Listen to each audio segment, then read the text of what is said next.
Hey, how's everybody doing? Welcome to this week's episode of Rock Talk with Rick. Tonight we have a very special guest and a good friend of mine, Mr. Steve O'Brien. Hey, buddy. Hey, how you doing, bud? I'm doing good. Good to Good, be here, man. It's good. So we're going to talk about some music stuff and some old stuff that we used to do together. Some old stuff, yeah. I guess we're elder statesmen for the Niagara music scene. I would say, yeah. I guess you could say that. Yeah, Yeah. we're old as dust. We're going to do the old as dust tour. Anyway, Pretty well, much. we go back to Russ Never Sleeps. Yeah. I dare say it. I think the late '80s, '88, '87. 88, 87 when the band started, yeah. Yeah, I remember. You're like a second father to me. I'm like a second father. I'm everybody's father. You know that? It's all right, man. Yeah, different times for sure, man. Different times. I had fun. That was a great band. It was. Most of my memories live in old VHS tapes in my garage, but I do remember the odd good time that we had. And some good parties we went to, and We went to a few, yeah. It was different times back then. You know, it's I kind of feel sorry for the not feel sorry, but I it's unfortunate that today's generation, the up and coming musicians, aren't going to be able to really experience that with the situation. nothing we're like in that and at all. stuff. No. Yeah. Yeah. I mean, we saw the last of that. Our generation witnessed the last of that scene. I think. I don't know if it's going to come Of the back. really good rock scene. Yep. I'm like 300-400 people in a room. I agree with that. Yeah, and responsive crowds. They weren't sitting home on their computers. They were out and about, and it was a fervent scene, man. It was. I Great. know everything's changing, and I know I like we've done a lot of old stuff together, and we played in we did Visions of Age, the first Visions of Age together. Yeah. They pulled the name out of the hat. My choice was Visions of Eight. I don't know how many people know that, but yes, that was my choice for the band name. And who was in that band? There was me and you, Yeah. Rob Marlowe, Marlowe, Carrie. Terry Klauser. Yeah, That's it. and Frank And Frank Raconzi. Raconzi. Yeah, Yes, in that band. yeah.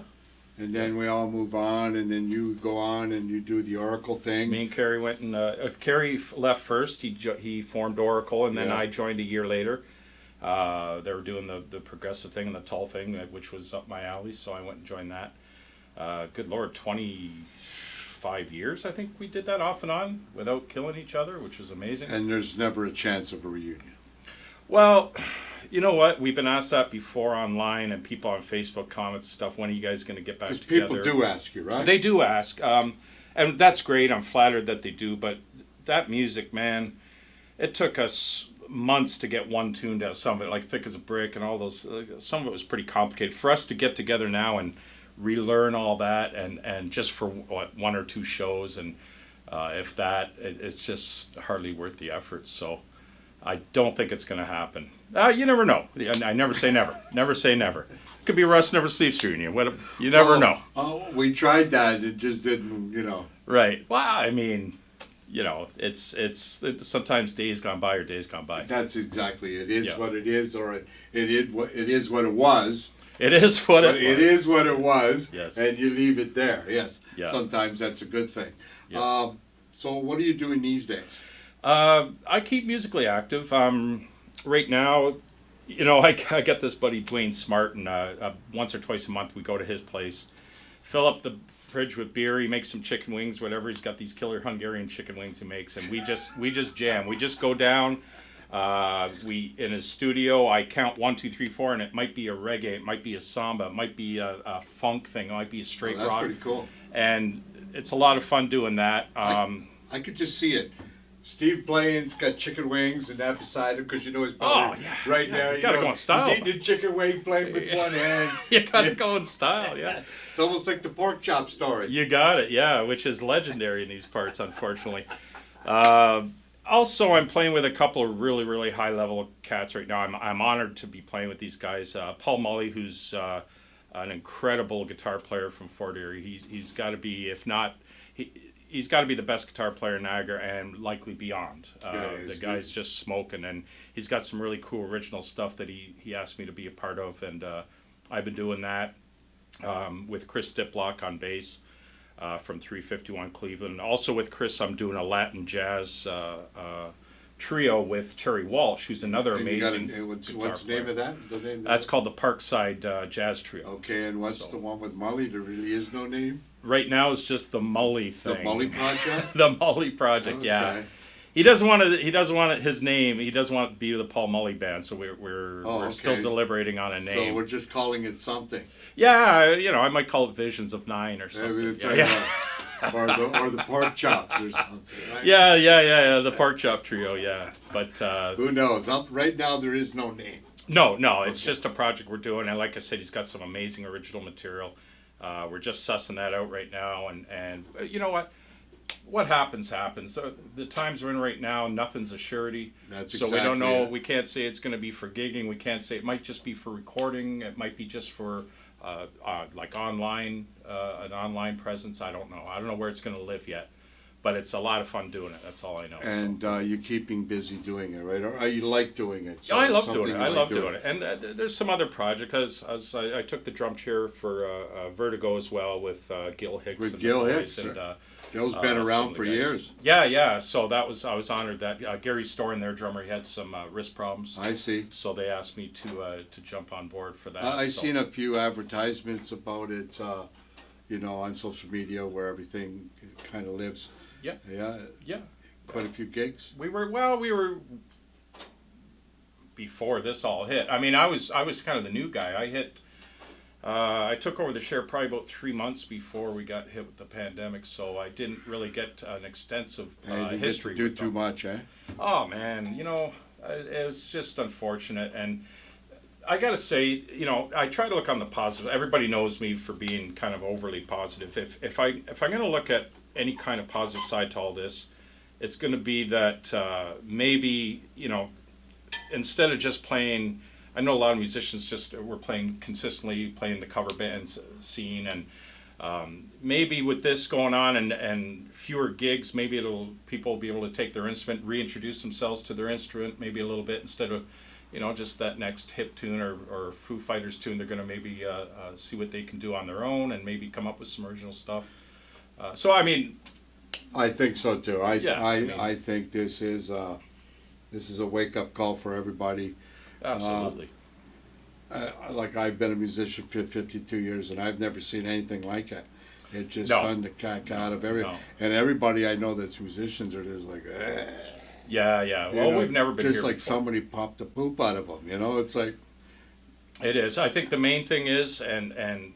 Like it kind of it's depressing sometimes to see some of my friends lose their musical spirit and their passion. It seems they just a couple of guys just look, what's the point, or where I don't think that's the right way to look at it. I mean, man. Like I said, pick up. You could still play music. You don't have to be in a bar. You don't have to be on stage. You could still pick up your instrument and create or have fun with it. And come on. Soothes the soul. Music is for the soul. Absolutely, bro. And like I tell friends all the time that I'll probably never stop. Until I can't play anymore. Yeah, I'm going to be incapacitated when I throw in the hat. So a question. So what do you think? What do you think? What's going to happen after the COVID? What do you think everything's going to be like? What do you think is going to be like? I think we'll be playing for half what we used to. so instead of making, so you basically you'd be making nothing. It's hard to say. Pay to play. I'm reactionary. I react to things as they happen. I'm not really one to predict a lot. I'm hoping we come back and live music becomes a thing again, and people could go out on the weekends and enjoy some live music without these restrictions. I know. That's hopefully with the vaccine and everything on its way, maybe we can see a light at the end of the tunnel. But it's been a long. I hope. Yeah, it's been a long haul, and but like I said, I just I put my head down and I grab my drumsticks or even my guitar pick occasionally and just try to buy the time and make the best of it. And That's all we could do. And I know a long time ago I asked you it, but I'm going to ask you it again. Okay. Do you still play guitar? Because some people out there that know Steve, that know how good of a guitar player he is, are going to ask me, why didn't you ask him that question? Right. That's a debate that goes way back. And it's funny because there's two camps. There's the ones that say, Steve, you're a guitar player. What are you doing playing drums? And there's the opposite. Steve, you're a drummer now. Put down the guitar, right? You know what? My good friend Claire Labazou, he came to my house. He lives in Grand Prairie, Alberta. And he came down for a visit, and he saw in my house I didn't have a guitar. And he goes, where's your guitar? I go, well, I play drums all the time now. I don't really. He goes, oh, okay. So he goes back home to Grand Prairie, Alberta. About 2 weeks later, a shipment shows up on my front porch. He sent a Carvin 220 guitar that he had. He paid for the shipping, everything, and he sent it right to my doorstep saying, you need to have a guitar, buddy. This is yours. It's on me. That's cool. So, yeah. So, you know what? I picked it Very up again, cool, and I started, because I thought, I can't leave it sit in the closet. The man sent me a guitar. I gotta get. So I got back into it a little bit, and I'll always love guitar. But I'm just a drum fanatic, man. I'm a drumming geek. I just love the mathematics involved, the feel and the groove, and the way we could command the band.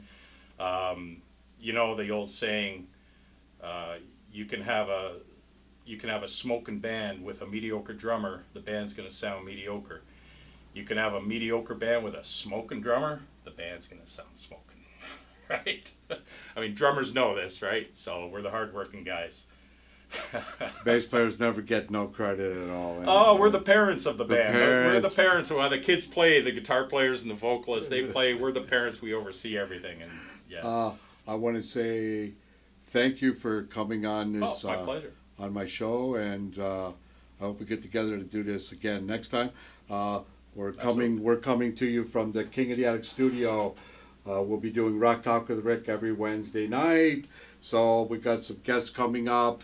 In the near future, episodes will be the Crutch Band, Marshall Crutch and the boys from the Crutch Band. Sean and the lads. That's right. Yep. Then we're looking at Steel Kitty coming up down the road. And maybe Rob Robbins down the road from that. So we got some other people lined up for the show. I want to say thank you. Hey, man, my pleasure. Thanks for having me. I feel after all those names you mentioned, I'm just filler, but that's fine. Just glad to be here. No, man. Hey, thank you for coming, and it's going to be. I hope that you get back to drumming. Yeah. Well, you know what? We'll see better times. Good. We thank will. You. Anyway, good night. We'll see you again on Rock Talk with Rick. Steve Obrien. Bye, guys. Cheers.